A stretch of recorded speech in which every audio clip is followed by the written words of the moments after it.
And alam naman natin, Kamar, na just this week, nasuspinde yung naaprubahang fare hike ng LTFRB na 1 peso sana na dagdag doon sa base fare ng traditional jeepneys.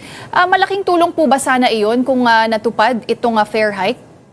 Actually, kahit papano, may dagdag sana na 100 pesos. Siguro yung kinita namin kagabi na 140 pesos, baka may 240 na kami. Kasi doon sa 7 to 8 trips, doon pa lamang kami makakakuha ng 100 pesos o equivalent doon sa 1 litro. Alam niyo ho, sa ating gobyerno, particular sa ating Pangulo, gusto ko pa sabihin, ang umaaray po yung mga driver.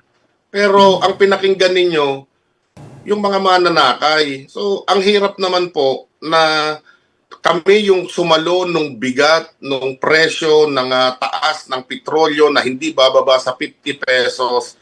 Yung piso, 2 piso, ayaw nyo pang ibigay para nang sa ganun ay makapagpatuloy kaming magserbisyo sa ating mga kababayan. So parang napakaramot naman para sa mga drivers.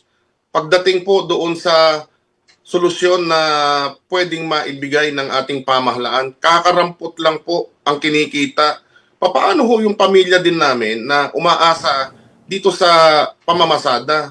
So sana mapagbigyan pa ng pagkakataon na maibalik yung taas pasahe ng at least 2 pesos, maximum na siguro 3 pesos.